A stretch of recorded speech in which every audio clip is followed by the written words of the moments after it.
तो hi everyone, मेरा नाम प्रतीक जगाती और आज के वीडियो में बहुत ही इंपॉर्टेंट क्वेश्चन ये करने जा रहे हैं जो कि शेड्यूल 3 से एक इंपॉर्टेंट क्वेश्चन है जो कि एग्जाम में रिपीटेडली हम देख रहे हैं कि पिछले कुछ टाइम में आ रहा है ऐसा क्वेश्चन। तो हम क्या करेंगे, अभी जो मई 2019 का क्वेश्चन पेपर में जो क्वेश्चन था वो क्वेश्चन हम अच्छी तरीके से करेंगे और पूरी तरीके से समझेंगे ताकि ऐसा रिलेटेड कोई भी क्वेश्चन आए, अगर शेड्यूल 3 से कोई भी क्वेश्चन आपका डिवीजन 2 ऑफ शेड्यूल 3 जो इंड एस में अप्लाई होता है, अगर ऐसा कोई क्वेश्चन है तो हम इजीली उसे मैनेज कर सके।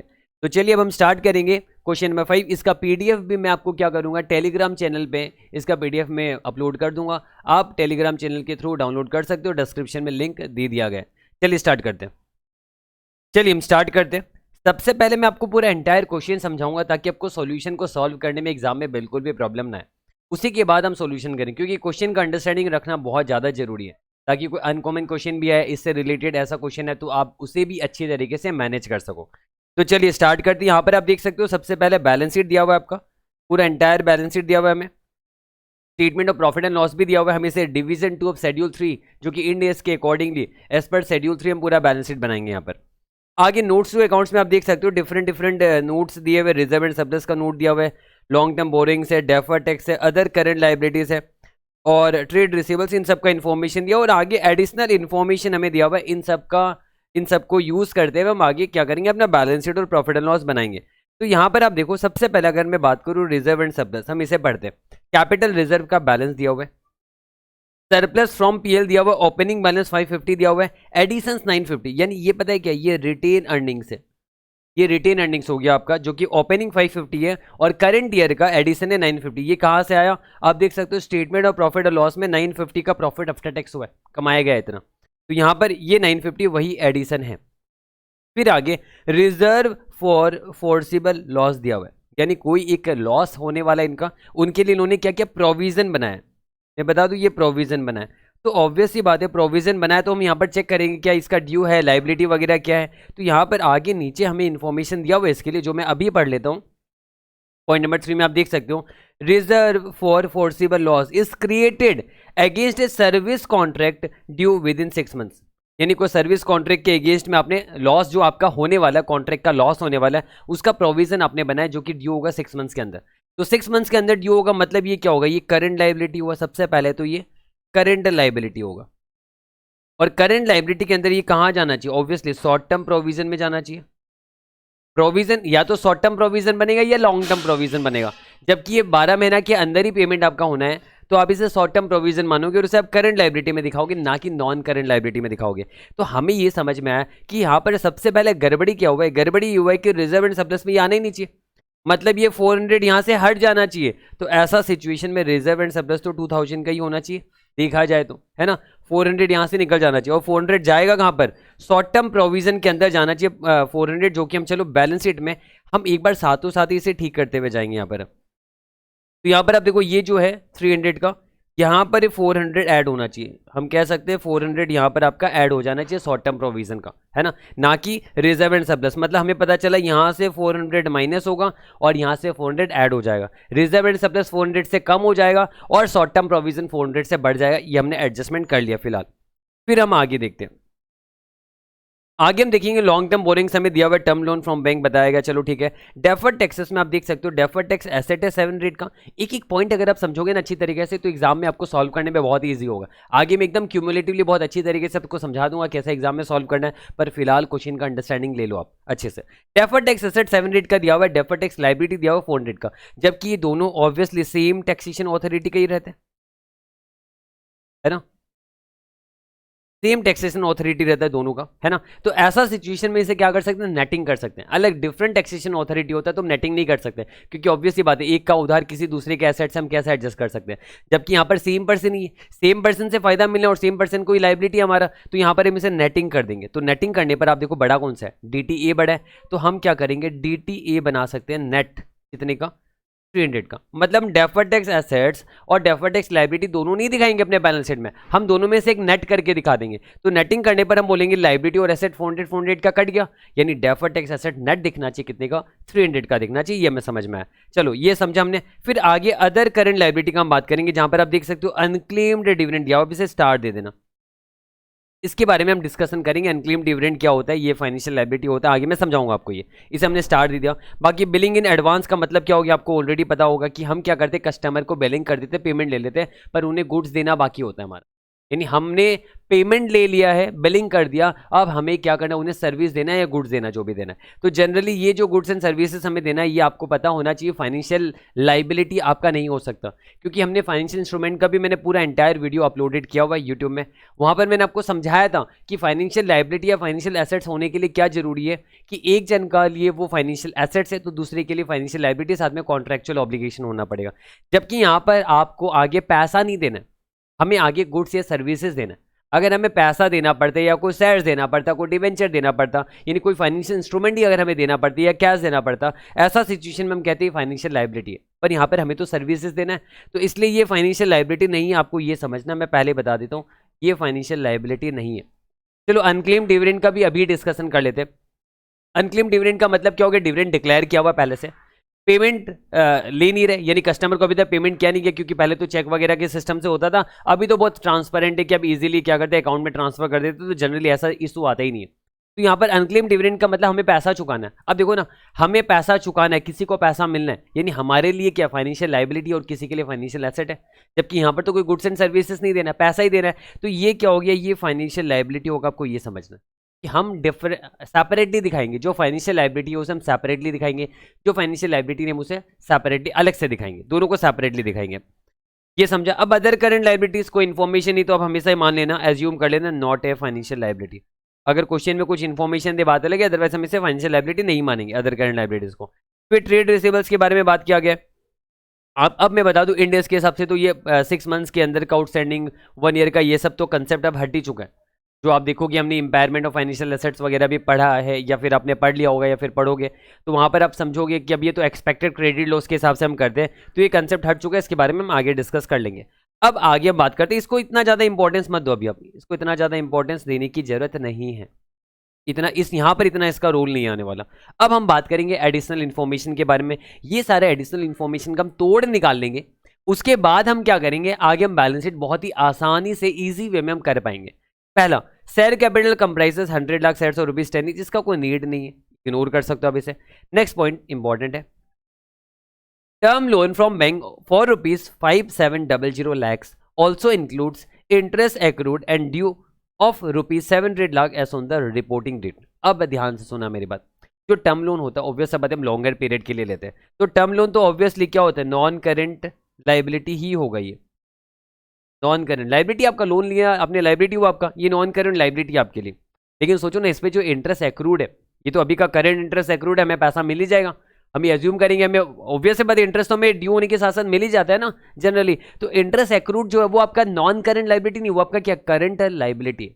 आपको करेंटली आपको पैसा देना पड़ेगा, है ना। तो यहाँ पर इंटरेस्ट एक्रूड आपको करंट पीरियड में ही देना है पैसा, ये आपका क्या होता है पता है, करंट लाइबिलिटी होता है। तो यहाँ पर आपको समझना है कि 5700 lakhs टोटल है, जो कि इंक्लूड करता है इंटरेस्ट एक्रूड। तो यहाँ पर हम कहेंगे कि term loan non current liability के अंदर हम टर्म लोन जो दिखाएंगे, ये हम दिखाएंगे कितने का, 5000 lakhs का, ठीक है। और करंट लाइबिलिटी के अंदर हमें दिखाना है इंटरेस्ट एक्रूड। ऑब्वियस ये बात है, ये जो इंटरेस्ट एक्रूड है, ये दोनों क्या फाइनेंशियल लाइबिलिटी ही है, क्योंकि लोन भी आपका फाइनेंशियल लाइबिलिटी, एक को मिलना है एक को देना है, इंटरेस्ट भी आपका क्या फाइनेंशियल लाइबिलिटी ही है। तो ये करंट लाइबिलिटी में इंटरेस्ट एक्रूड आपका कहाँ जाएगा, चलो थोड़ा सा अच्छे से लिखना हुआ नहीं है। इंटरेस्ट एक्रूड जो ये 1000 लाख का है, 1000 नहीं है सॉरी 700 lakhs का है, ये है ना, ये आपका करंट लाइबिलिटी में जाएगा। ये आपका अदर फाइनेंशियल लाइबिलिटी भी हम कह सकते हैं, फाइनेंशियल लाइबिलिटी, दोनों फाइनेंशियल लाइबिलिटी आपका, क्योंकि ये फाइनेंशियल इंस्ट्रूमेंट का डेफिनेशन को मीट करते हैं। तो यहाँ पर हमने बस क्या करना है, हमने बस ये करना है कि 5000 नॉन करंट में दिखाना है और 700 आपको करंट लाइबिलिटी में दिखाना है, ये हमने समझा।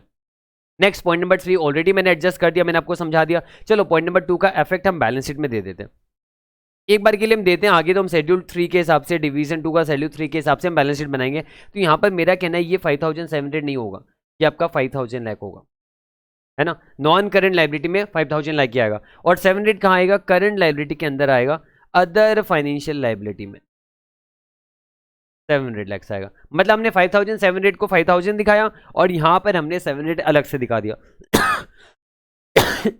Sorry.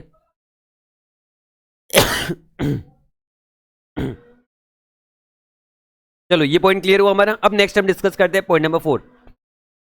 Inventory should be valued at cost ₹1500 lakhs, NRV as on date is 1200 lakhs। अब ऑब्वियस सी बात है, as per end S to inventory हमने क्या सीखा है कि हम कॉस्ट और NRV which ever is lower में हम इन्वेंट्री को वैल्यू करते हैं। यहां पर देखो इन्वेंट्री का बात हो रहा है, मटेरियल का बात नहीं हो रहा है। रॉ मटेरियल में एक अलग सा कंसेप्ट है जहां पर हमने ये पढ़ा था कि जो भी फिनिश गुड्स है इन्वेंट्री है, अगर उसको आप एनआरवी में दिखाते हो तब आपको रॉ मटेरियल को रिप्लेसमेंट कॉस्ट में दिखाना चाहिए। यहाँ रॉ मटेरियल्स का बात ही नहीं हो रहा है, यहाँ पर फिनिश गुड्स का बात हो रहा है, जो कि इन्वेंट्री का बात हो रहा है। इन्वेंट्री हम हमेशा कॉस्ट और NRV which ever is lower में दिखाते हैं। तो आप बताओ किस में दिखाए? हम दिखाएंगे 1200 में दिखाना हमें चाहिए। यहां पर शुड बी वर्ड नहीं होना चाहिए, यहां पर होना चाहिए था is valued at cost 1500 lakhs। तो यहां पर आप देखो क्वेश्चन में, यहां पर आप देख सकते हो कि इन्होंने इन्वेंट्री जो दिखाया है, ये इन्वेंट्री इन्होंने 1500 lakhs में दिखाया, जो कि गलत है क्योंकि इन्होंने कॉस्ट में दिखाया है। ये कॉस्ट गलत है, आपको दिखाना चाहिए किस में? आपको दिखाना चाहिए एनआरवी में, यानी 1200 lakhs आपका दिखना चाहिए। तो मतलब क्या हमने एसेट्स को 300 से गिराया? यस, हमने एसेट्स को 300 से गिराया, ये हमने गिराया। अब इसका एडजस्टमेंट क्या होगा? ऑब्वियस सी बात, ये तो statement of profit and loss में एडजस्टमेंट होगा, क्योंकि इन्वेंट्री का जो भी चेंजेस होता है उसका इफेक्ट ग्रॉस प्रॉफिट में पड़ता है ना अल्टीमेटली, यानी इसका इफेक्ट जो है वो प्रॉफिट और लॉस में पड़ना चाहिए। तो हम ये कह सकते हैं कि जो 300 का लॉस है ये अल्टीमेटली ऑब्वियस सी बात है आपके रिजर्व एंड सरप्लस को तो कम करेगा ही करेगा, उसको तो कम करेगा ही। साथ में मैं बता दूं अल्टीमेटली इसका इफेक्ट जो है वो कहां पड़ेगा आपको पता है? इसका इफेक्ट पड़ेगा आपके प्रॉफिट एंड लॉस में, यानी जो खर्चा है ना, खर्चा में हम लोग दिखा देंगे चेंजेस इन इन्वेंट्री, लॉस दिखा देंगे हम इसे। लॉस आपका कितने हो गया? 300 का नुकसान हम दिखा देंगे, ये हमारा नुकसान आएगा। अभी हम आगे जब बनाएंगे अब statement of profit and loss तो यहां पर हम एडजस्ट कर देंगे। तो क्या मैंने डबल इफेक्ट किया?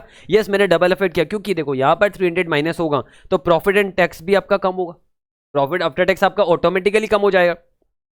और प्रॉफिट आफ्टर टैक्स जाएगा कहां? ऑटोमेटिकली आपका रिजर्व एंड सरप्लस में जाएगा। तो हम अल्टीमेटली कह सकते हैं कि यहां पर भी 300 आपका नेट इफेक्ट के साथ ऑलरेडी एडजस्ट होके ही आएगा आपका। चलो मैं एक बार यहां पर नहीं करता हूं क्योंकि हम प्रॉफिट एंड लॉस को पुल करेंगे यहां पर मैंने समझा दिया डबल इफेक्ट, क्योंकि हर चीज जो एडिशनल इंफॉर्मेशन में आप एडजस्ट करोगे उसका डबल इफेक्ट करोगे। तो यहां पर हमने ये समझा अभी तक, अगर मैं वापस से क्यूमुलेट करूं, पहला पॉइंट शेयर कैपिटल कोई काम का नहीं है। टर्म लोन में मैंने आपको बता दिया कुछ नहीं करना, बस उससे सेपरेट करना है, नॉन करेंट और करेंट में सेपरेट करना है 5700 को। तो हमने नॉन करेंट को 700 से कम किया और करेंट को 700 से बढ़ा दिया, करेंट लायबिलिटी को 700 से बढ़ा दिया। फिर रिजर्व एंड फोर्सिबल लॉस को हमने क्या किया? रिजर्व एंड सरप्लस से कम किया और हमने प्रोविजन को बढ़ा दिया, डबल इफेक्ट हो गया, एक साइड कम हुआ एक साइड बढ़ गया आपका। फिर दूसरा इन्वेंट्री हमने क्या किया? गिराया 300 लाख से, तो साथ में प्रॉफिट एंड लॉस भी 300 से गिरेगा आपका, तो अल्टीमेटली डबल इफेक्ट हो गया आपका। फिर इसके बाद आगे हम डिस्कस करेंगे a dividend of 10% was declared by the board of directors of the company. अब देखो डिक्लेयर के बारे में बात किया गया, हालांकि आईसीए ने अपने सॉल्यूशन में ये एजम्पशन ले लिया कि डिक्लेयर्ड जो है वो आफ्टर 31 मार्च हुआ है, तो इस करंट रिपोर्टिंग पीरियड में इसका कोई रोल नहीं रहेगा। और ऑब्वियसली बात है डिविडेंड जनरली हमेशा 31 मार्च के बाद ही डिक्लेयर होता है, इसलिए कभी भी क्वेश्चन ने कुछ भी अगर साइलेंट रहे, क्वेश्चन कुछ ना बोले, आप हमेशा एज्यूम करना 31 मार्च के बाद डिक्लेयर हुआ है। और एज पर इंडेस हमें क्या करना है? इसका कोई इफेक्ट नहीं देना, क्योंकि जब तक डिक्लेयर नहीं होता तब तक इसका इफेक्ट आता नहीं है, ये हमने समझा। फिर नेक्स्ट हम डिस्कस करेंगे पॉइंट नंबर 6 एक्रूड इंटरेस्ट, यानी मैंने आपको समझा दिया कि डिविडेंड का कोई एडजस्टमेंट ही नहीं होगा आपका, इसे आप काट सकते हो, ठीक है ना, इसे हम काट देंगे, इसका कोई एडजस्टमेंट नहीं होना आपका। फिर आगे एक्रूड इंटरेस्ट का बात करें, accrued interest income of ₹300 lakh is not booked in the books of the company. अच्छा, इंटरेस्ट इनकम आपका एक्रूड है, मतलब आपको मिला नहीं अभी तक। एक्रूड वर्ड क्या कहता है? कहता है कि एक्रूअल बेसिस में आप इंटरेस्ट इनकम को बुक करो पर आपको पैसा अभी तक मिला नहीं, मतलब पैसा आया नहीं है, पैसा आएगा। अब ऑब्वियस सी बात है इंटरेस्ट इनकम का पैसा तो within a short period आ ही जाएगा, तो हम इसे क्या मानेंगे? करंट एसेट ही मानना चाहिए, क्योंकि ऐसा तो ना इंटरेस्ट इनकम का पैसा आपको बहुत टाइम के बाद मिलेगा। अरे इंटरेस्ट का पैसा है, करंट नहीं मिल ही जाएगा 2-3 महीना 4 महीना में, है ना, तो हम इसे क्या मानेंगे? करंट एसेट मानेंगे। करंट एसेट्स का मतलब हम इसे अदर करंट एसेट मानते हैं। मतलब इसका डबल इफेक्ट क्या होगा? इसका डबल इफेक्ट क्या होगा? ये तो आपका प्रॉफिट एंड लॉस बढ़ेगा, यानी अदर इनकम आपका बढ़ेगा 300 से, और दूसरा आपका अदर करंट एसेट्स भी 300 से बढ़ेगा, यानी इसका डबल इफेक्ट ये होना है कि आपका प्रॉफिट और लॉस जो है, इसका जर्नल एंट्री में पास कर देता हूं, अदर करंट एसेट्स 300 से बढ़ेगा और प्रॉफिट और लॉस भी 300 से बढ़ेगा आपका। दो इफेक्ट हो गया, तो ये इफेक्ट भी हम क्या करते हैं? अपने बैलेंस शीट में डाल देते हैं ताकि हमारे लिए इजी हो ना कि बनाना। तो यहां पर आप देखो करंट एसेट्स में आएगा आपका नीचे अदर करंट एसेट्स, कितने का? 300 का आएगा, और साथ ही साथ प्रॉफिट और लॉस जो है, प्रॉफिट और लॉस में यहां पर 300 जुड़ जाएगा, किस चीज के नाम से? अदर इनकम के नाम से आपका जुड़ जाएगा। अल्टीमेटली आपके बैलेंस शीट में रिजर्व एंड सरप्लस में इसका रिफ्लेक्ट हो गई। फाइनल डन, हमने समझा ये। तो यहां पर ये क्लियर हो गया हमारा। आगे बढ़ते हैं अब हम। तो चलो हमने देखो ना डबल डबल इफेक्ट अगर हम देते जाएंगे ना तो हमारे लिए बहुत इजी हो जाएगा लाइफ हमारा, है ना। और एफआर बहुत इजी लगेगा आपको। फिर आगे हम बढ़ते हैं। Point number 7, deferred tax related to taxes on income are levied by the same governing taxes law. तो हमने तो ऑलरेडी मैंने आपको बता दिया सेम टैक्सेशन अथॉरिटी है। अगर कुछ इन्फॉर्मेशन ना भी देता तो अब एज्यूम करते सेम टैक्सेशन अथॉरिटी है ना। तो ऐसा सिचुएशन में हम नेट ऑफ करते हैं और हमने नेट ऑफ कर दिया। तो अब देख सकते हो हमने सारा चीजों का नेट ऑफ कर दिया है। अब आगे हमसे क्या पूछा गया, identify and report the errors and misstatement in the above extracts and prepare corrected balance sheet and statement of profit and loss and where required the relevant notes to the accounts with explanation thereof। तो क्या मैंने सारी चीजों का double effect बताया? Yes, मैंने बता दिया। अब हम फाइनली बैलेंस शीट और प्रॉफिट लॉस बनाने की पोजीशन में आ गए। पर उससे पहले 1 मिनट और लगेगा, क्योंकि अभी टाइम देते हो ताकि एग्जाम में प्रॉब्लम ना आए आपको। 1 मिनट और लगेगा, मैं फटाफट से आपको समझा देता हूं हमने किया कि अभी तक हमने बैलेंस शीट और प्रॉफिट और लॉस को देखा। हमने सबसे पहले क्या किया, चलो इन्फॉर्मेशन में चले जाते हैं, वहां पर ही आपको सारा चीजों का जुगाड़ मिल जाएगा। पहला पॉइंट इग्नोर करना है। दूसरे पॉइंट में हमने क्या किया था, हमने non current liability term loan को 7 रेट से गिराया और साथ ही साथ हमने करंट लायबिलिटी को 7 रेट से बढ़ा दिया, है ना। करंट लायबिलिटी में इंटरेस्ट एक्रूड यानी आएगा other financial asset interest accrued, तो ये आपका बढ़ जाएगा।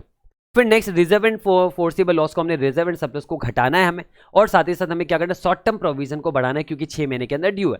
तो शॉर्ट टर्म प्रोविजन को हमें बढ़ाना है, डबल इफेक्ट हमने दे दिया। फिर इन्वेंट्री वाले में प्रॉफिट और लॉस गिरेगा और आपका इन्वेंट्री भी गिरेगा, दोनों गिरेगा, डबल इफेक्ट हो गया। फिर एक्रूड इंटरेस्ट इनकम, तो हमने पता चला कि अभी तक एक्रूड है, मिला नहीं है, तो इंटरेस्ट इनकम प्रॉफिट और लॉस को बढ़ाएगा और अदर करंट एसेट, करंट में जाएगा ये, अदर करंट एसेट्स को हम बढ़ा देंगे 300 से।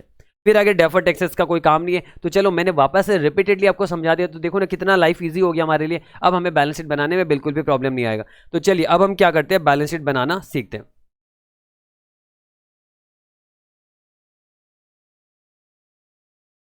क्वेश्चन नंबर 5 स्टार्ट करते हैं। तो यहाँ पर सबसे पहले हम क्या करेंगे, statement of profit and loss बनाएंगे हम। तो हमने तो ऑलरेडी एडजस्ट किया हुआ है, इसी को देख के हम आराम से बना सकते हैं। चलिए स्टार्ट करते हैं। एग्जाम में भी अब ऐसे ही करना जैसे मैं कर रहा हूँ ना। पहले statement of profit and loss बना लेंगे फटाफट से। हम दिखाएंगे क्या, रेवेन्यू फ्रॉम ऑपरेशन, यानी आपका जो मेन बिजनेस है उससे आपका क्या रेवेन्यू आ रहा है, सेल्स हम इसे कहते हैं। ठीक है, सेल्स कितना है, 6000 का। रेवेन्यू फ्रॉम ऑपरेशन है 6000 का। अब साथ में अगर कोई एक्स्ट्रा इनकम हो रहा है आपका, अपार्ट फ्रॉम जो आपका डायरेक्ट जो डे टू डे बिजनेस का एक्टिविटी का जो बिजनेस है, उसके अलावा अगर आपको कोई इनकम होता है तो मुझे अदर इनकम में दिखा दे। जैसे कि मान लो आपने कहीं पर इन्वेस्टमेंट किया किसी दूसरी कंपनी के सेट्स में, आपको उससे डिविडेंड मिल रहा है। आपने कहीं पर इन्वेस्टमेंट किया डिबेंचर वगैरह में, जहाँ पर आपको इंटरेस्ट वगैरह मिल रहा है, तो ये सारा आपका अदर इनकम में आएगा, क्योंकि आपका day to day business activity से कमाया हुआ पैसा नहीं है। तो उसे हम कहाँ दिखाते हैं, अदर इनकम में दिखाते हैं। तो हमने देखा था ना एक अदर इनकम हुआ था ना हमारा इंटरेस्ट एक्रूड का, ये रहा 300 जो हमने एक्स्ट्रा से ऐड ऑन किया था, अदर इनकम था 300 का, एक्रूड इंटरेस्ट इनकम है ना, जिसको हम अदर करेंट सेट्स में भी दिखाएंगे। तो इससे हमें पता चल गया कि टोटल इनकम हमारा कितने का है, 6300 का टोटल इनकम है। अब हम बात करेंगे खर्चा का, एक्सपेंसेस, खर्चा का हम बात करेंगे। तो खर्चा के अंदर हम देखते हैं चेंजेस इन इन्वेंट्री, याद है मैंने आपको बताया था एनआरबी में दिखाया जाएगा। यहाँ पर हम देखेंगे चेंजेस इन इन्वेंट्री 300 का, और इसके बाद है employ benefit expenses operating cost,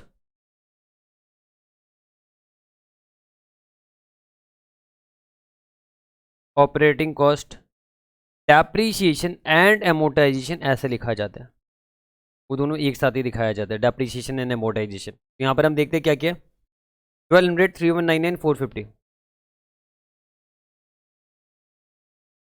3199 450। तो इससे हमें पता चल जाएगा टोटल हमारा खर्चा क्या, कितना आ जाएगा, 1500 और इधर 3199 1500 और 4699 505149 आएगा आपका ये। तो 5149 आपका टोटल एक्सपेंसेस आ गया। तो देयरफॉर हम इसे निकाल सकते हैं, प्रॉफिट बिफोर टैक्स कितना आया आपका, दोनों का नेट ऑफ कर लेते हैं। 52 इधर 1100 हो ही रहा है आपका, 1151 हो रहा है, 1151 आपका प्रॉफिट बिफोर टैक्स है। टैक्स एक्सपेंसेस कितना है। अब यहाँ पर अब देखो टैक्स के लिए अगर हमने जो नए से एडजस्टमेंट किया इनकम वगैरह का, उसका इन्फॉर्मेशन कुछ भी क्वेश्चन ने दिया हुआ नहीं है, तो हम क्या करेंगे यहाँ पर टैक्स का कोई एडजस्टमेंट नहीं करेंगे। जो पहले से टैक्स का प्रोविजन बना है उसी को हम टैक्स का एक्सपेंसेस मान लेंगे। ध्यान दें, अगर कुछ भी क्वेश्चन साइलेंट रहे, कुछ भी इन्फॉर्मेशन ना दे, तो ऐसा सिचुएशन में नया से जो आपका अदर इनकम वगैरह दिखाया हुआ है उसको एडजस्ट करने की जरूरत नहीं। अगर टैक्स रेट दिया हुआ रहता है तो जो सीधा आपका प्रॉफिट बिफोर टैक्स उसमें हम टैक्स रेट लगा देते हैं, पर यहाँ पर ऐसा कुछ भी टैक्स रेट वगैरह नहीं दिया हुआ है, तो हम क्या करेंगे, जो टैक्स एक्सपेंसेस है ना आपका, ये जो दिखाया हुआ है यहाँ पर 201 जो दिखाया हुआ है आपका 201 का टैक्स एक्सपेंसेस, ये सीधा हम दिखा देंगे। यहाँ पर हमने 201 दिखा दिया, तो ये दिखाने पर हमारा आ जाएगा क्या, प्रॉफिट आफ्टर टैक्स आ जाएगा। कितना आएगा, 1150, और इधर आ जाएगा 950 आया। यानी देखो ना, पहले भी 950 था, अभी भी 950 आया। पता है क्यों आया, क्योंकि एक बार हमने 300 अदर इनकम को ऐड किया और दूसरी बार हमने 300 का चेंजेस इन इन्वेंट्री को लेस किया, बाकी तो सब कुछ सिमिलर ही था, इसलिए 950 ही है आपका अल्टीमेटली। तो हमें पता चल चुका है कि प्रॉफिट एंड लॉस में हमारा overall profit after tax changes नहीं है, 950 है। अब आगे मैं आपको एक और चीज़ क्लियर कर देता हूँ क्या क्लियर करने वाला हूँ मैं आपको समझा देता हूँ। जो हमने बैलेंस शीट देखा था, ये बैलेंस शीट के अंदर मैं आपको बता देता हूँ हुआ क्या था। रिजर्व एंड सरप्लस में, मैं एक बार इसे रब कर रहा हूँ, एक बार मैं बता दूँ, रिजर्व एंड सरप्लस में हमने क्या किया था, 2400 तो पहले से है ही आपका जो ये बैलेंस है, हमने 400 यहाँ पर माइनस किया था, और ये 400 हमने कहाँ दिखाया, हमने कहा कि शॉर्ट टर्म प्रोविजन में जाना चाहिए जो आपका फोर्सिबल लॉस है। ये एक हमारा एडजस्टमेंट था। दूसरा मैंने आपको बताया था कि जो चेंजेस इन इन्वेंट्री है 1500 की जगह 1200 दिखना चाहिए, 1500 की जगह 1200 दिखना चाहिए, तो ये 300 पीएल में एडजस्ट हो रहा है। अगर हम डायरेक्टली बैलेंस शीट में एडजस्ट करते तो हम यहाँ पर एडजस्ट कर देते, हम कहते थे कि रिजर्व एंड सरप्लस के अंदर ही तो प्रॉफिट और लॉस होता है, तो इसमें से माइनस किया 300 और 300 आपका इन्वेंट्री से माइनस किया, ये हमने कर दिया। फिर इसके बाद एक और चीज़ था आपका, जो इनकम हमने अदर इनकम बढ़ाना है ना, तो अदर इनकम का अदर करंट एसेट्स हमने यहाँ पर दिखा दिया एक्स्ट्रा से 300 का, क्योंकि अभी तक पैसा मिला नहीं है ना, और ये अदर इनकम भी कहाँ जाता है, रिजर्व एंड सरप्लस पे तो अल्टीमेटली जाता है, तो 300 अल्टीमेटली यहाँ पर ऐड हो जाएगा। तो हम देख सकते हैं कि इससे हमारा नेट इफेक्ट क्या आ रहा है, आप देख लोगे, इसका नेट इफेक्ट आपका आएगा यानी 2000 ही आएगा आपका। तो ये मैंने इसलिए निकाल दिया कि आगे जाके जब हम 2000 निकालेंगे तो हमारा क्रॉस वेरीफाई होना चाहिए 2000 ही होगा आपका, ये हमने समझा। अल्टीमेटली 3 इफेक्ट हुआ, देखो रिजर्व एंड सरप्लस में 400 फोर्सिबल लॉस का गिरा, तो शॉर्ट टर्म प्रोविजन 400 से बढ़ गया। फिर दूसरा 300 से आपका जो लॉस हुआ इन्वेंट्री का गिरा, और साथ ही साथ आपका इन्वेंट्री का जो लॉस है हमने इन्वेंट्री को भी 300 से गिरा दिया। फिर 300 का आपका अदर इनकम बढ़ा, तो साथ ही साथ अदर करंट एसेट्स भी 300 से बढ़ गया, अल्टीमेटली 2000 ही होना ही है। तो ये हमने देखा। अब हम क्या कर सकते हैं, अब हम बना सकते हैं बैलेंस शीट। तो अब हम क्या करेंगे, बैलेंस शीट बनाएंगे, उसके बाद हम statement of changes in equity वगैरह जो जरूरत है वो भी हम बनाएंगे, पर पहले मेनली हम बैलेंस शीट बना लेंगे आराम से यहाँ पर हम बैलेंस शीट बनाएंगे एज पर शेड्यूल 3, ठीक है, ध्यान रहे डिवीजन 2 होगा ये हम बनाने वाले। तो यहाँ पर हम सबसे पहले लिखेंगे एसेट्स। एसेट्स में देखो 2 क्लासिफिकेशन होगा, एक होगा नॉन करंट एसेट्स और दूसरा होगा आपका current assets. Non current assets के अंदर भी अगर कोई फाइनेंशियल एसेट है उसे हम सेपरेटली ही दिखाएंगे। तो यहां पर सबसे पहले हम बात करेंगे नॉन करंट एसेट्स का, जहां पर मैं क्या करूंगा, मैं बैलेंस शीट में जा रहा हूं, ये रहा एसेट्स के अंदर, ये रहे नॉन करंट एसेट्स। तो देखो फिक्स एसेट्स बोल के कोई वर्ड होता ही नहीं है, वो अकाउंटिंग स्टैंडर्ड्स में हम फिक्स एसेट्स पढ़ते थे, पर अभी जो इंड है उसके हिसाब से हम फिक्स एसेट्स बोल के कोई वर्ड हम दिखाते नहीं है। हम क्या क्या दिखाते हैं, हम दिखाते हैं प्रॉपर्टी प्लांट एंड इक्विपमेंट दिखाते हैं, कैपिटल वर्क इन प्रोग्रेस दिखाते हैं, अदर इंटेंजिबल एसेट्स दिखाते हैं, इंटेंजिबल एसेट्स अंडर डेवलपमेंट दिखाते हैं, गुडविल दिखाते हैं, इन्वेस्टमेंट प्रॉपर्टीज पर इंडेक्स 40 वगैरह वगैरह अलग अलग हेड दिखाते हैं। यहाँ पर फिक्स एसेट्स बोल के कोई वर्ड होता ही नहीं। तो आपको इससे समझना है कि फिक्स एसेट्स नहीं, ये प्रॉपर्टी प्लांट एंड इक्विपमेंट ही होगा, हम ये एज्यूम कर लेंगे। तो यहाँ पर 5000 का जो हम क्या दिखाएंगे, यहाँ पर हम वर्ड लिखेंगे प्रॉपर्टी प्लांट एंड इक्विपमेंट, कितने का, 5000 का हम दिखा देंगे, ये हमने देखा। फिर आगे हम देखेंगे डेफर्ड टैक्स एसेट्स। ध्यान रहे डेफर्ड टैक्स एसेट्स या डेफर्ड टैक्स लायबिलिटी हमेशा नॉन करंट एसेट्स या नॉन करंट लायबिलिटी में ही जाएगा, वो कभी भी करंट एसेट या करंट लायबिलिटी में नहीं जाएगा। क्यों नहीं जाएगा, क्योंकि जनरली उसका जो सेटलमेंट होता है, अगर आपने कोई डेफर्ड टैक्स क्रिएट किया है वो एदर नेक्स्ट रिपोर्टिंग पीरियड में होगा, जबकि 12 महीने के बाद, या उसके आगे नेक्स्ट में होगा। इसलिए इंडेस ने क्लियर कर दिया, शेड्यूल 3 में भी हमारा क्लियर है कि जहां पर डेफर्ड टैक्स एसेट्स हो या डेफर्ड टैक्स लायबिलिटी हो, वो हमेशा नॉन करंट एसेट्स या नॉन करंट लायबिलिटी माना जाएगा। तो आपको कंफ्यूजन नहीं रखना बिल्कुल भी, आप कभी भी उसे करंट एसेट्स या करंट लायबिलिटी में नहीं दिखा सकते। तो यहाँ पर डेफर्ड टैक्स एसेट जो है हम इसे क्या करेंगे, नेटिंग करेंगे। आप देख सकते हो 700 का आपका एसेट है और 400 का डेफर्ड टैक्स लायबिलिटी। तो मैंने आपको पहले ही बता दिया था, इसका नेटिंग करने पर हमने लिखा था कि 300 का डेफर्ड टैक्स एसेट्स नेट हमें दिखा देना चाहिए। तो हम क्या करेंगे, यहाँ पर मैं शॉर्टकट में लिख रहा हूँ, एग्जाम में पूरा लिखना डेफर्ड टैक्स एसेट, ये हम दिखाएंगे यहाँ पर कितना 300, ये भी नॉन करेंट में जाएगा और डेफर्ड टैक्स लायबिलिटी अब दिखाने की जरूरत नहीं है, नेट कर दिया हमने। तो हम समझ सकते हैं कि हमने क्या किया, इसका किस्सा खत्म कर दिया, इसका किस्सा भी खत्म कर दिया और ये डेफर्ड टैक्स लायबिलिटी को भी हमने किस्सा खत्म कर दिया। फिर अब बात करेंगे करंट एसेट्स का। करंट एसेट्स के अंदर ध्यान रहे, इन्वेंट्री जो है ना वो कभी भी फाइनेंशियल एसेट नहीं होता है। इन्वेंट्री आपके पास फाइनेंशियल एसेट नहीं है क्योंकि वो डेफिनेशन को मीट नहीं करता है। आपके लिए एसेट, दूसरे के लिए वो लायबिलिटी नहीं है ना, तो ये कभी भी फाइनेंशियल एसेट नहीं हो सकता। But trade receivables financial asset होता है, कैश एंड बैंक बैलेंस भी फाइनेंशियल एसेट होता है, अदर करंट एसेट्स भी, आपको पैसा मिलना है इंटरेस्ट का, किसी के लिए लायबिलिटी, तो ये आपके लिए क्या है, फाइनेंशियल एसेट होगा ये। तो ये सारा होगा, बस इन्वेंट्री ध्यान रहे ये फाइनेंशियल एसेट नहीं होगा।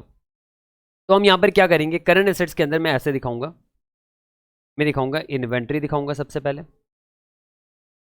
इन्वेंट्री 1200 का मैंने दिखा दिया और मैं लिखूंगा फाइनेंशियल एसेट। फाइनेंशियल एसेट के हेड के अंदर मैं दिखाऊंगा अलग से क्या क्या, trade receivables, cash and bank balance,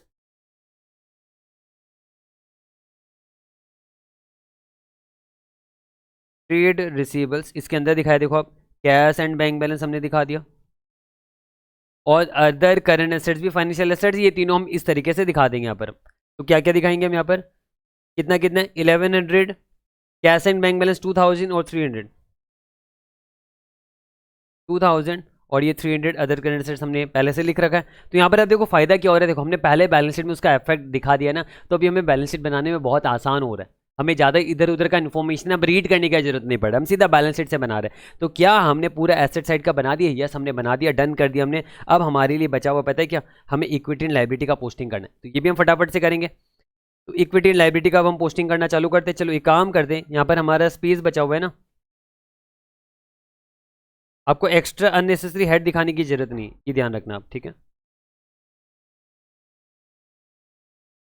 and चलो इसको भी थोड़ा सा इधर कर देते हैं। अब हम क्या बनाएंगे, इक्विटी एंड लायबिलिटीज दिखाएंगे। इक्विटी एंड लायबिलिटीज में सबसे पहले इक्विटी दिखाया जाएगा। इक्विटी के अंदर दो चीज होगा, एक तो शेयर कैपिटल होता है और ध्यान रहे हमेशा एक अदर इक्विटी कहा जाता है। आजकल हम रिजर्व एंड सरप्लस नहीं बोलते, हम अदर इक्विटी बोलते हैं। इसी के अंदर अदर इक्विटी के अंदर ही कैपिटल रिजर्व हो गया, रिटेन अर्निंग हो गया, ये सारा सब कुछ इसी के अंदर ही होता है। यहाँ पर आप देखो शेयर कैपिटल कितने का, 1000 का, हम दिखा देंगे 1000 का। अदर इक्विटी मैंने ऑलरेडी आपको प्रूफ करा दिया 2000 ही होने वाला है, बाकी आगे मैं आपको डिटेल में भी वर्किंग में दिखा दूंगा, पर फिलहाल तो हमें पता है नहीं ये इफेक्ट होना है, ये 2000 होना है। तो यहाँ पर हम अदर इक्विटी दिखा देंगे कितना, 2000 दिखा दिया हमने, बात खत्म। यहाँ पर ये दिखा दिया। अब हम क्या दिखाएंगे, नॉन करंट लायबिलिटी दिखाएंगे और करंट लायबिलिटी दिखाएंगे। तो यहाँ पर मैं लिखता हूँ, सबसे पहले तो मैं लिखूंगा लायबिलिटी, इसके अंदर आएगा नॉन करंट लायबिलिटी और करंट लायबिलिटी आ जाएगा इसके अंदर। तो नॉन करंट लायबिलिटीज में क्या क्या आएगा हम ये देख लेते हैं। लॉन्ग टर्म बोरिंग्स आएगा आपका, ठीक है। अब बताओ क्या लॉन्ग टर्म बोरिंग्स जो है ये क्या फाइनेंशियल लायबिलिटी है, यस आपको मिलना है, किसी को देना है, फाइनेंशियल लायबिलिटी है। डेफर्ड टैक्स लायबिलिटी तो आना ही नहीं, मतलब इसके अंदर सिर्फ एक ही चीज है, क्या है, हम बोलेंगे फाइनेंशियल लायबिलिटी है। फाइनेंशियल लायबिलिटीज के अंदर आएगा क्या, लॉन्ग टर्म बोरोइंग्स। आपको देखते पता चल जाएगा फाइनेंशियल लायबिलिटी या फाइनेंशियल एसेट है या नहीं, देखते पता चल जाएगा आपको, बस थोड़ा सा ध्यान देना है। तो लॉन्ग टर्म बोरोइंग्स कितने हो गया, कितने का हो गया, ये 5000 का हो गया, ये हमने 5000 दिखा दिया यहाँ पर, इजीली आराम से दिखा दिया। अब हम क्या करेंगे, अब और तो कुछ है नहीं, हम आ जाएंगे करंट लायबिलिटीज। करंट लायबिलिटीज में हम आ जाएंगे। करंट लायबिलिटीज में आप देख सकते हो डेफर्ड टैक्स लायबिलिटी की जरूरत नहीं है, नेट ऑफ कर दिया था हमने। अब करंट लायबिलिटीज में ये सारी इन्फॉर्मेशन हम देख सकते हैं। क्या ट्रेड पेबल्स फाइनेंशियल लायबिलिटी है, मैं कहूंगा यस है, मुझे देना है, किसी को मिलना है। शॉर्ट टर्म प्रोविजन नहीं, बिल्कुल नहीं, short term provision is not a financial liability, क्योंकि मुझे देना है पर अभी तक कोई कंफर्म नहीं कितना देना है, किसी को देना, कोई कॉन्ट्रैक्चुअल ऑब्लिगेशन नहीं है। तो प्रोविजन आप बना रहे हो, ठीक है, प्रोविजन कभी भी फाइनेंशियल इंस्ट्रूमेंट नहीं हो सकता। तो ये शॉर्ट टर्म प्रोविजन ध्यान रहे, ये फाइनेंशियल लायबिलिटी नहीं होगा आपका। अदर करंट लायबिलिटीज जो है, अदर करंट लायबिलिटीज जो है, इसमें भी हम चेक करेंगे कि क्या कुछ फाइनेंशियल लायबिलिटी होना है या नहीं होना है, जो कि नीचे बाइफर्केशन दिया हुआ है। और ये तो अदर फाइनेंशियल लायबिलिटी मैंने सेपरेट दिखा के रखा हुआ है। तो आप देख सकते हो अदर करंट लायबिलिटी का मैंने ऑलरेडी डिस्कशन किया था आपके साथ। यहाँ पर मैंने आपको कहा था अदर करंट लायबिलिटीज में अनक्लेम डिविडेंड फाइनेंशियल लायबिलिटी होगा, बिलिंग इन एडवांस नहीं होने वाला, और अदर करंट लायबिलिटी को भी हम नहीं मानेंगे। तो आप देख सकते हो यहाँ पर out of 200 other current liability जो है इसमें से 10 तो फाइनेंशियल लायबिलिटी है, बाकी 150 और 40 आपका यानी 190 नॉट ए फाइनेंशियल लायबिलिटी, ये हमें पता चला। मतलब यहाँ पर अगर हम देखें तो यहाँ पर हम ये कह सकते हैं कि ये जो 200 आपको दिख रहा है ना, इसमें से 10 तो फाइनेंशियल लायबिलिटी है और इसमें 190 नॉट ए फाइनेंशियल लायबिलिटी हो गई, ये हमें पता चला, ये हमें नीचे वर्किंग से पता चल चुका है। अब यहाँ पर हम क्या कर सकते हैं, तो हम पहले फाइनेंशियल लायबिलिटी दिखा देंगे, फिर उसके बाद नीचे जो आपका बचा हुआ अदर करंट लायबिलिटी वो दिखा देंगे। तो करंट लायबिलिटीज में मैं पहले हेड बनाता हूँ क्या, फाइनेंशियल लायबिलिटी। आप देख सकते हो फाइनेंशियल लायबिलिटी हो या फाइनेंशियल एसेट वो नॉन करंट में भी जाएगा, करंट में भी जाएगा, वो डिपेंड करेगा 12 मंथ्स के बाद पैसा देना है कि उसके पहले देना है। तो यहाँ पर आप देखो करंट लायबिलिटीज के अंदर जो फाइनेंशियल लायबिलिटीज है उसके अंदर हम क्या क्या दिखाएंगे, ट्रेड पेएबल्स, ये मैंने दिखा दिया है ना, ट्रेड पेएबल्स आ जाएगा, और अदर फाइनेंशियल लायबिलिटी आपका उसमें वो फाइनेंशियल लायबिलिटी को जोड़ भी देंगे।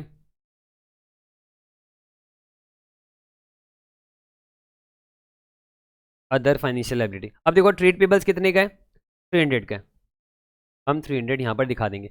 अदर फाइनेंशियल लायबिलिटी कितने का है, 700 का, तो एक हमने लिखा हुआ था कौन सा, लॉन्ग टर्म बोरिंग से 700 जो इंटरेस्ट एक्रूड का निकल के आया था ना सेपरेटली, ये अदर फाइनेंशियल लायबिलिटी 700 का हो गया, और साथ ही साथ यहाँ पर ये 10 है ना फाइनेंशियल लायबिलिटीज का, तो हम इसको एक साथ इकट्ठे कर देंगे। तो मैं यहाँ पर भी लिख देता हूँ 700 + 10, ये कितना हो गया, 710 हो गया, डन।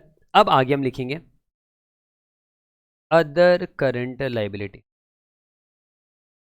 अदर करंट लायबिलिटीज जो है आपका, आप देख सकते हो यहाँ पर कहाँ गया, ये ना अदर करंट लायबिलिटी 200 का, जिसमें से हमने 10 तो हटा दिया ना फाइनेंशियल लायबिलिटी मानते हुए, तो ये 10 हट जाएगा आपका। चलो अदर करंट लायबिलिटीज दिखा देते, कोई प्रॉब्लम नहीं, इसमें से 200 में से हम 10 माइनस कर देंगे क्योंकि 10 आपका यहाँ पर चला गया, ये कितना आ गया, ये 190 आ गया आपका। और शॉर्ट टर्म प्रोविजन आप ऊपर भी दिखा सकते थे, मैं नीचे दिखा दिया, short term provision also is not a financial liability. ये शॉर्ट टर्म प्रोविजन कितने का आपका, पहले से 300 था, 400 हमने एक्स्ट्रा से जोड़ा था फोर्सेबल लॉस वाला, यानी ये आपका टोटल कितने का हो गया था, 400 + 300 है ना, यानी 700 का शॉर्ट टर्म प्रोविजन हो। तो देखो आप आराम से इजीली वे में हमने बैलेंस शीट को पूरा बना दिया, 100% हमारा बैलेंस शीट मैच करेगा। हम टोटल कर लेते हैं, 5000, 6500, 7600, 9600, 9900 हो रही है आपका टोटल। और यहाँ पर हम देंगे 3000, 8000, 8000, और इधर आ जाएगा 8900, 9200, 9900, ये भी आपका 9900 हो। तो देखो ना बैलेंस शीट हमारा मैच कर रहा है, यानी डेट मीन्स हमने शेड्यूल 3 के हिसाब से बैलेंस शीट भी बनाया, हमने प्रॉफिट और लॉस भी बनाया, ये दोनों चीज हमने बना दिया, बात खत्म हमारा। देखा जाए तो आप बोल सकते हो क्वेश्चन खत्म है हमारा, पर इसके साथ साथ आप चाहो तो वर्किंग भी आप बना सकते हो। तो यहाँ पर वर्किंग जो है वो बहुत इजी वे में बना सकते हैं, पर हम सारा वर्किंग नहीं बनाएंगे, मैं कुछ कुछ वर्किंग आपको बना के दिखा दूंगा जो कि इंपॉर्टेंट है। तो यहाँ पर मैं एक तो शेयर कैपिटल का वर्किंग बना देता हूँ। मैं शेयर कैपिटल में हम लोग क्या बोलेंगे, ओपनिंग शेयर कैपिटल जो है आपका, ये आपका 1000 का था, plus addition oblique deletion during the year, ठीक है, ये क्या नील है आपका, कुछ भी नहीं है। तो देयरफॉर हम बोलेंगे क्लोजिंग शेयर कैपिटल कितना हो गया आपका, 1000 ही रहेगा, ये एक मैंने बना दिया शेयर कैपिटल। और अगर मैं अदर इक्विटी का बात करूं, तो अदर इक्विटी का भी हम क्या करेंगे, बाइफर्केशन कैसे कर सकते हैं। आप देखो अदर इक्विटी के लिए यहाँ पर देखो रिजर्व एंड सरप्लस है, ऑब्वियसली बात है कैपिटल रिजर्व करंट ईयर में कुछ ट्रांसफर नहीं हुआ, बताया नहीं गया, तो हम इसे हमेशा क्या मानेंगे, ये ओपनिंग ही हो गया। तो कैपिटल रिजर्व एक है और एक हमने देखा क्या, रिटेन अर्निंग है। तो हम क्या करेंगे, ये 400 तो हमने ऑलरेडी हटा ही देना है, जो आपका है रिजर्व फॉर फोर्सेबल लॉस, ये आपका जाना है कहाँ, प्रोविजन में हमने डायरेक्टली डाला हुआ है वहाँ पर। तो यहाँ पर अदर इक्विटी में हम क्या बोलेंगे, जो रिजर्व एंड सरप्लस है उसमें हम क्या क्या हेड बनाएंगे, एक तो कैपिटल रिजर्व बनाएंगे, एक बनाएंगे हम रिटेन अर्निंग्स, और हम यहाँ पर रखेंगे टोटल। तो आप देखो कैपिटल रिजर्व का ओपनिंग है 500 का, ये आपका ओपनिंग है, और रिटेन अर्निंग्स का ओपनिंग कितना है, 550 है, ये आपका, ये सारे ओपनिंग बैलेंस हो गए है ना, 500 550 ओपनिंग बैलेंस हो गए, जो हमें कहाँ से मिला, ये मिला, ये मिला हमें। और एडिशन क्या ड्यूरिंग द ईयर हुआ, यस हमें वो तो प्रॉफिट एंड लॉस से मिलेगा। तो हमारा प्रॉफिट एंड लॉस चेक करते हैं ना, ये हमारा प्रॉफिट एंड लॉस में प्रॉफिट आफ्टर टैक्स है ना 950 का। तो यहाँ पर हम क्या करेंगे, प्लस बोलेंगे प्रॉफिट ड्यूरिंग द ईयर, कितना यहाँ पर आएगा 950 है, और ये टोटल हो जाएगा 1050, इधर आपका 950 हो गया ये आपका, और अल्टीमेटली इसका हम टोटल कर सकते हैं, ये 500 ही रहेगा, ये आपका हो जाएगा 1400, सॉरी 1500 होगा ये आपका हो गया 1500, और अल्टीमेटली यहाँ पर आ जाएगा कितना 2000। तो ये तो 2000 टोटल जो हुआ था, जिसको हमने कहाँ लिया था, अपने बैलेंस शीट में लिया था ना हमने, ये कहाँ गया अपना बैलेंस शीट, ये रहा 2000 हमने लिया था, डन। तो ये मैंने आपको समझा दिया, शेयर कैपिटल अदर इक्विटी भी मैंने आपको समझा दिया। इसके अलावा अदर वर्किंग्स भी अगर आपको बनाने का इच्छा, बनाओ ना, कोई प्रॉब्लम नहीं है, पर मैं कहूँगा इतना जरूरत नहीं। मेन इंपॉर्टेंट वर्किंग्स बना दिया, अभी तक ऑलरेडी हमारा सॉल्यूशन लंबा हो चुका है, एग्जाम में ज़्यादा टाइम नहीं मिलेगा। उसके अलावा भी आपकी मर्जी, मैं आपको बिल्कुल भी रोकूंगा नहीं, आपका पेपर होगा, आपका एग्जाम होगा, आपकी मर्जी चलेगी। यहाँ पर देख सकते हो आप, शेयर कैपिटल का हमने वर्किंग बनाया था, और अदर इक्विटी का भी मैंने वर्किंग बनाया था, जो 2000 आया था हमारा। डेफर्ड टैक्स का वर्किंग सिंपल, एसेट और लायबिलिटी का नेट ऑफ करके दिखा दोगे, वर्किंग बन गया। ट्रेड रिसीवेबल्स भी सिंपल आपका, जो कंसीडर गुड है, और ये वाला जैसे मैंने बताया था अभी, आपका जो इंपेयरमेंट ऑफ फाइनेंशियल एसेट में जब आप पढ़ोगी, जहां पर हम एक्सपेक्टेड ट्रेड लॉस दिखाते हैं, उसके हिसाब से यहाँ पर दिखाया हुआ है, ट्रेड रिसीवेबल्स दिखा दिया आपने। लॉन्ग टर्म बोरिंग्स आपका 5000 है, 700 हट गया था ना आपका। और अदर फाइनेंशियल लाइबिलिटीज में हमने जो 710 का हमने अलग से वहां पर दिखाया था, 700 और 10 का अनक्लेम डिविडेंड जो हमने दिखाया था, ये सारे तो अलग अलग से बहुत सारा वर्किंग बना दिया। और क्या किया यहाँ पर इन्होंने, तो इसका जरूरत है तो बनाओ, नहीं जरूरत है मन नहीं तो मत बनाओ, ये आपके ऊपर है। यानी अल्टीमेटली मुझे तो बस आपको ये सॉल्यूशन समझाना था कि किस तरीके से हमने किया। तो यहाँ पर हम क्या करते हैं, चलो सॉल्यूशन खत्म हो चुका है। जिसको आगे वीडियो नहीं देखना कोई बात नहीं, पर मैं और 5 मिनट लूंगा आपका। क्यों इसलिए 5 मिनट लूंगा, क्योंकि 5 मिनट में मैं पूरा क्यूमुलेट करूंगा कि एंटायरली एग्जाम में आपको क्या चीज ध्यान पे रखना है। तो इसके लिए अब हम क्या करेंगे, हम फिर से एक बार इसे रिवाइज करेंगे। जिसे इच्छा नहीं है वो जा सकते हैं, कोई बात नहीं, और जिसे इच्छा है वो 5 मिनट और मेरे साथ डिस्कस करेगा। तो ठीक है, अब यहाँ पर आप देखो, बैलेंस शीट और प्रॉफिट और लॉस हमने कैसे बनाया था। मैंने क्या किया था, जो भी आपका एडिशनल इन्फॉर्मेशन है, वो एडिशनल इन्फॉर्मेशन सारे का डबल इफेक्ट दिया था। जैसे आप देख सकते हो, पॉइंट नंबर 1 का कुछ नहीं किया, पॉइंट नंबर 2 में टर्म लोन जो था आपका, वो बैलेंस शीट में मैंने कैसे ठीक किया। 7 रेट मैंने अदर नॉन करेंट लाइबिलिटी से कम किया, टर्म लोन को कम किया, और 7 रेट का मैंने अदर करेंट लाइबिलिटी में दिखाया। ये सारा financial liability, other financial liability में मैंने दिखा दिया 7 रेट का, ये डबल इफेक्ट मैंने दिखा दिया यहाँ पर। फिर आगे फोर्सिबल लॉस मैंने क्या किया, रिजर्व एंड सरप्लस को कम किया, अदर इक्विटी यानी उसे कम किया, और शॉर्ट टर्म प्रोविजन बनेगा। ये शॉर्ट टर्म प्रोविजन करंट में रहेगा, क्योंकि 6 महीने के अंदर ड्यू है, मैंने शॉर्ट टर्म प्रोविजन में डाल दिया।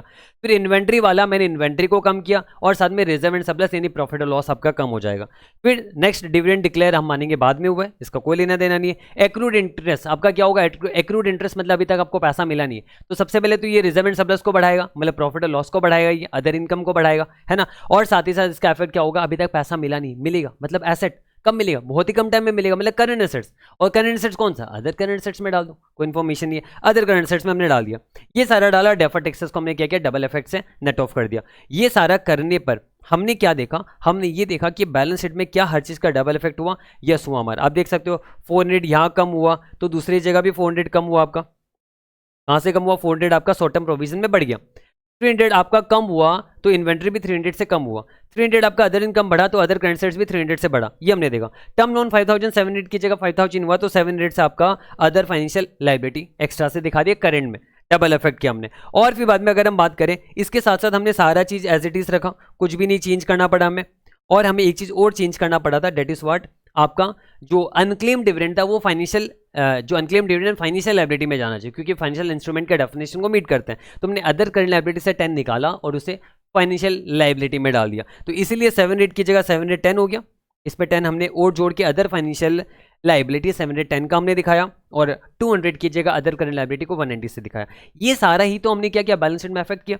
अब देखो, अगर आप बैलेंस शीट का बात करोगे, तो हम बैलेंस शीट और पीएल का अगर हम बात करें एक साथ, स्टेटमेंट और प्रॉफिट और लॉस में हमने अदर इनकम 300 से बढ़ाया एक्स्ट्रा से, जो कि अदर करंट एसेट्स में अफेक्ट गया था। और साथ में हमने इन्वेंट्री को भी 300 से खर्चा दिखाया, और इन्वेंट्री को हमने डबल इफेक्ट के साथ कम भी किया। ये करके हमने इजीली बस 2 एडजस्टमेंट किया, बाकी तो सब कुछ सेम ही था। हमने प्रॉफिट आफ्टर टैक्स बना लिया यहाँ पर। फिर बैलेंस शीट का अगर हम बात करें, तो बैलेंस शीट में हमने क्या किया, हमने बोला फिक्स एसेट्स नहीं लिखना चाहिए, यहाँ पर अभी लिख रहा हूँ, एग्जाम में मत लिखना। इंस्टेड ऑफ फिक्स एसेट हमने इसे दिखाया है क्या, पीपीई दिखाया हमने इसकी जगह पे, है ना। डीटीए नेट ऑफ में दिखाओगे, हमेशा नॉन करंट में रहेगा। ये करंट एसेट्स के अंदर इन्वेंट्री कभी भी फाइनेंशियल एसेट नहीं होता है, अब इसे अलग से दिखाओगे। बाकी फाइनेंशियल एसेट्स के अंदर जो जो फॉल करता है, अब उसे फाइनेंशियल एसेट के अंदर दिखाओगे, जैसे trade receivables, cash and bank balance, other current assets, ये सारे क्या, ये सारे फाइनेंशियल एसेट है, हमने इसे दिखा दिया इकट्ठा। फिर इक्विटी एंड लाइबिलिटी का बात करें तो इक्विटी में आएगा शेयर कैपिटल, और ध्यान रहे ये वर्ड अदर इक्विटी, ये वर्ड ध्यान में रखना चाहिए। अदर इक्विटी अब दिखाओगे इसके अंदर सब कुछ आ जाएगा, शेयर कैपिटल नहीं आएगा, इसके अंदर रिजर्व एंड सरप्लस का सारा फिगर इसके अंदर ही एडजस्ट होकर आएगा आपका। तो ये हमने देखा यहाँ पर। फिर लाइबिलिटी में नॉन करेंट और करेंट करोगे आप, तो नॉन करेंट में भी जो फाइनेंशियल लाइबिलिटी के अंदर रहेगा उसे अलग से दिखाओगे, बाकी सारे को आप अलग से दिखाओगे। तो लॉन्ग टर्म बोरिंग्स एक इकलौता ही था जो कि फाइनेंशियल लाइबिलिटी का डेफिनेशन वो मीट करते हैं, तो यहाँ पर long term borrowings financial liability में चला गया। और करेंट लाइबिलिटी में बात करें तो हमने देखा दो फिगर जो है, दो आइटम जो है ये फाइनेंशियल लाइबिलिटी में आना चाहिए, ट्रेड पेबल्स और अदर फाइनेंशियल लाइबिलिटी। याद है आपको ये 10 जो है, फिर से आपको रिमाइंड करा देता हूँ, ये 10 कौन सा था, अनक्लेम्ड डिविडेंड वाला था, जो कि मैंने बोला फाइनेंशियल लाइबिलिटी का हिस्सा होना चाहिए, जो कि यहाँ से हमने अनक्लेम्ड डिविडेंड को माइनस किया था, है ना। ये दूसरा, और 7 रेट जो था आपका, ये आपको जो पैसा चुकाना है ना टर्म लोन का, टर्म लोन का जो आपको पैसा चुकाना था, ये 7 रेट वो वाला हो गया यहाँ पर, मतलब इंटरेस्ट ऑन टर्म लोन, ये वाला हो गया। ये हमने दिखाया फाइनेंशियल लाइबिलिटी के अंदर, ये सारा दिखाया, मतलब अदर करंट लाइबिलिटी पहले से 200 का था वो 10 से रिड्यूस हो गया। फिर शॉर्ट टर्म प्रोविजन, ये कैसा है, ये पहले से आपका 300 था ही, और 400 का हमने क्या किया था, ये जो फोर्सिबल लॉस है आपका कॉन्ट्रैक्ट से नुकसान होने का है, ये हमने प्रोविजन बना, क्योंकि अभी तक हुआ नहीं है इसलिए हमने इसका प्रोविजन बनाया। और शॉर्ट टर्म प्रोविजन 6 महीने के अंदर ड्यू है, तो करंट लाइबिलिटी के अंदर आएगा शॉर्ट टर्म प्रोविजन, हमने टोटल 700 दिखा दिया। तो देखो ना, बैलेंस शीट को अगर आप वहाँ पर ही क्वेश्चन में डबल इफेक्ट के साथ ठीक कर लोगे तो बैलेंस शीट बनाना कितना आसान हो जाएगा। और वर्किंग तो उसके बाद बनाओगे लास्ट में, अगर आपको जरूरत है बनाने का मन है तो, अदरवाइज तो वर्किंग का हमें जरूरत ही नहीं है। तो आई थिंक डन, हम यहाँ पर हमने अच्छी तरीके से शेड्यूल 3 का क्वेश्चन बहुत अच्छी तरीके से सॉल्व किया। आई होप आप इसे समझ पा रहे हो। अगर कोई प्रॉब्लम है कमेंट सेक्शन में जरूर कमेंट करना, मुझे बताना। और प्लीज़ अगर आपने मेरा चैनल को सब्सक्राइब नहीं किया तो फटाफट से जो आपको दिख रहा है सब्सक्राइब का जो लाल कलर का बटन है, आप उसे दबाना मत भूलना। चलिए ठीक है, फिर मुलाकात होगी नेक्स्ट वीडियो के साथ, तब तक के लिए टाटा बाय बाय।